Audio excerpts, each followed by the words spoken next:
चिराग पासवान जी एक शेर हैं जो खुले मंच से कहते हैं हम 5 पार्टियों के गठबंधन में हैं। ये पूरा प्रदेश, पूरा भारत जानता है। आज बताइए, चिराग पासवान जी तो खुले मंच से कहते हैं कि मैं अपने युवाओं को नहीं चाहता हूं कि बिहार से बाहर जाएं। आज उसी का नतीजा है कि माननीय मुख्यमंत्री जी को आभार प्रकट करती है मेरी पार्टी कि उन्होंने चिराग पासवान जी के बातों को समझा और युवा आयोग का गठन किया। नमस्कार, दर्श न्यूज देख रहे हैं आप और मैं हूं आपके साथ दक्षा प्रिया। आज कैबिनेट की बैठक में बिहार सरकार ने बड़ा फैसला लिया है और युवा आयोग का गठन करने का जो घोषणा है वो की है बिहार सरकार ने। इस वक्त खास बातचीत के लिए हमारे साथ लोक जनशक्ति पार्टी रामविलास के युवा प्रकोष्ठ के अध्यक्ष वेद प्रकाश पांडे जी मौजूद हैं। कारण है कि चिराग पासवान भी काफी समय से युवा आयोग की बात कर रहे थे और अब जब युवा आयोग का गठन हुआ है तो लोक जनशक्ति पार्टी रामविलास के प्रदेश कार्यालय में जश्न मनाया जा रहा है। ये बताइए सर कि काफी समय से आप लोग भी कह रहे थे युवा आयोग की बात, कैसा लग रहा है? देखिए, आज का जो फैसला है काफ़ी ऐतिहासिक है और एक बिहार के तमाम युवाओं के लिए इसको पर्व से कम हम लोग नहीं मान रहे हैं और काफ़ी लंबे समय से नहीं।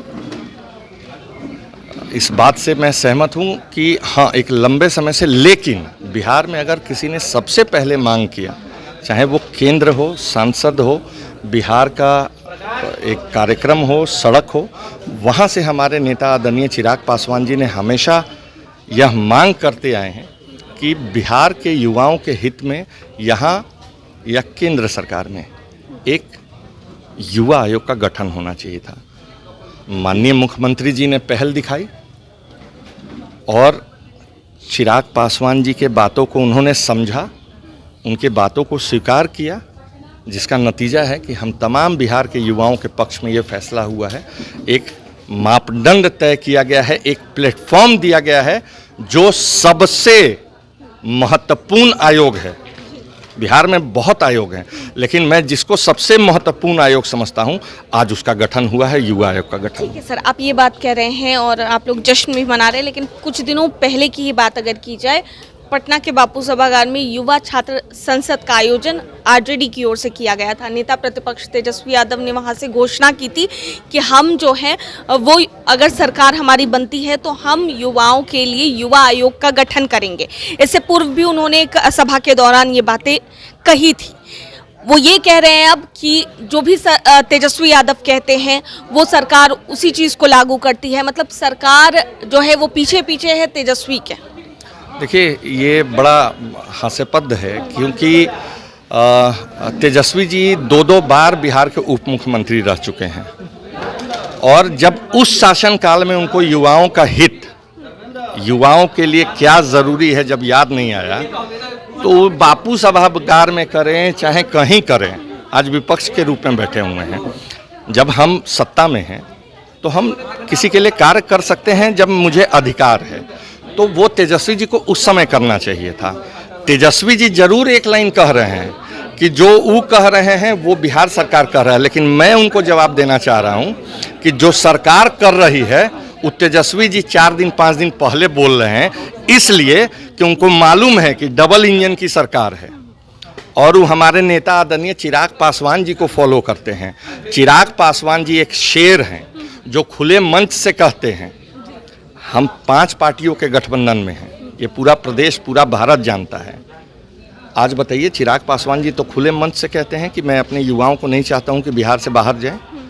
आज उसी का नतीजा है कि माननीय मुख्यमंत्री जी को आभार प्रकट करती है मेरी पार्टी कि उन्होंने चिराग पासवान जी के बातों को समझा और युवा आयोग का गठन किया। एक चीज़ सर पूछना चाहेंगे, क्योंकि पिछले दिन जो सारण में जिस तरीके से सभा की गई थी, बड़ी सभा थी, वहाँ पे भी लोगों का जुटान हुआ था। उस मंच से ये कहते नजर आए चिराग पासवान जी कि 243 सीटों पर चुनाव लड़ेंगे। अब इसको लेकर के लगातार सियासत तेज है। ये भी कहा जा रहा है कि एनडीए से क्या एक बार फिर से बाहर रहकर चिराग पासवान चुनाव लड़ने की तैयारी कर रहे हैं? बिल्कुल, मैं भी कह रहा हूँ, युवा का प्रदेश अध्यक्ष हूँ, कि हमारी पार्टी 243 सीटों पर लड़ेगी चुनाव। आप इसका तात्पर्य समझिए। हमारे नेता गठबंधन के सबसे महत्वपूर्ण चेहरा हैं।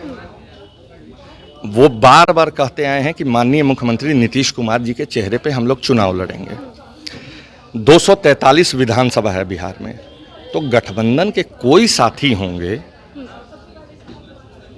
संख्या बल क्या होगी चुनाव का और कौन कितने संख्या बल पर चुनाव लड़ेगा वो नहीं कह रहा हूँ। गठबंधन के जो साथी होंगे, आखिर चुनाव तो एनडीए 243 सीट पे ही लड़ेगी ना, तो 243 सीट पे तो चिराग पासवान का चेहरा रहेगा ही ना। हमारे भाजपा के कैंडिडेट हो सकते हैं, जदयू के हो सकते हैं। तो कंफ्यूज है ना। देखिए लोग समझ रहे हैं, बस आप लोग मीडिया बंधुओं से लोग भी नहीं समझ पा रहे, क्योंकि कभी चिराग जी कह रहे हैं कि बिहार के लिए चुनाव लड़ेंगे, कभी बिहार में चुनाव लड़ेंगे, कभी मजबूती से है और हमारे नेता चिराग पासवान जी एनडीए को पुनः फिर कैसे सरकार में लाएंगे, बस इस पे कार्य कर रहे हैं। हमारी पार्टी उस पे कार्य कर रही है। पुनः फिर कह रहा हूं कि 243 सीट पे हमारी पार्टी चुनाव लड़ेगी। एक आखिरी सवाल है, आपके भी चुनाव लड़ने की जो चर्चा है वो खूब हो रही है, क्या चुनाव की तैयारी चल रही है आपकी? पार्टी तय करेगी, पार्टी का शीर्ष नेतृत्व तय करेगा। पार्टी का सिपाही हूँ, पार्टी जो कहेगी वो आज तक करते आए हूँ, आगे भी पार्टी जो कहेगी वो करूँगा। बहुत बहुत शुक्रिया। तो हमारे साथ युवा प्रकोष्ठ के अध्यक्ष वेद प्रकाश पांडे जी थे। क्या कुछ कहते नजर आए हैं युवा आयोग के गठन को लेकर के और किस तरीके से जश्न का माहौल फिलहाल दिखाई दे रहा है, आप देख रहे थे। कैमरा पर्सन शशि के साथ मैं दक्षा प्रिया, दर्श न्यूज पटना।